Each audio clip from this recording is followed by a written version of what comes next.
Stories of the Bible. The Walls of Jericho.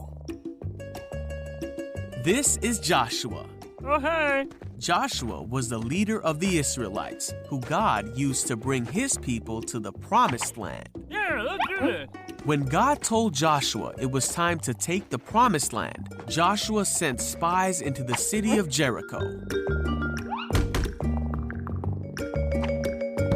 While those spies were in Jericho, Come on! they were protected by a woman named Rahab.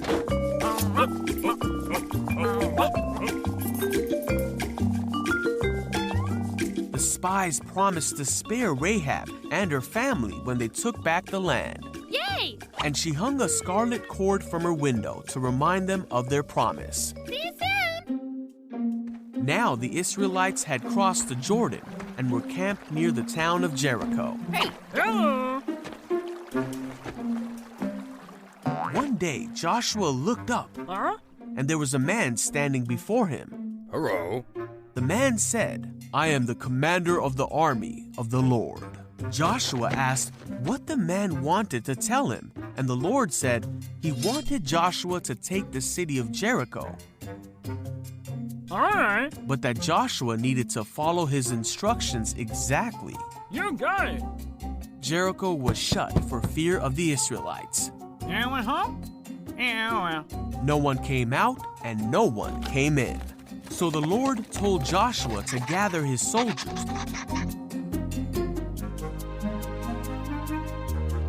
and march around the city for 6 days. Bird. The priests were to take the Ark of the Covenant, and 7 priests were to go in front of it, blowing a ram's horn.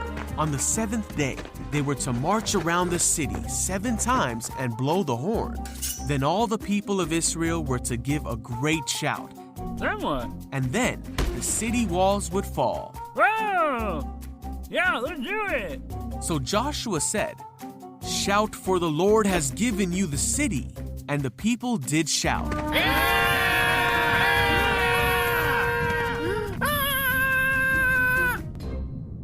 And the walls did fall. Let's go!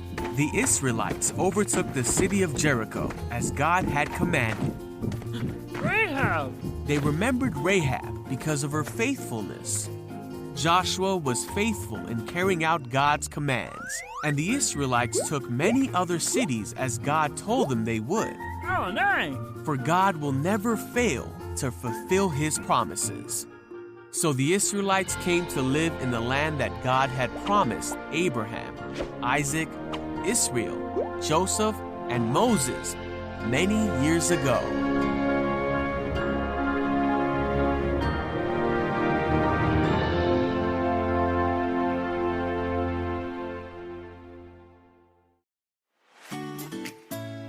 Parents, it's time to celebrate.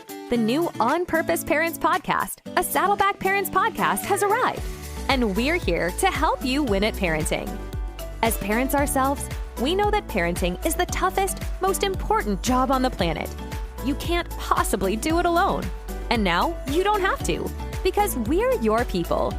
Connect with us by texting the word parents to the number 83000, visiting us at onpurposeparents.com, and tuning in every Wednesday with Kurt, Grace, and Chris for tips, ideas, and encouragement to help you win at being an on-purpose parent.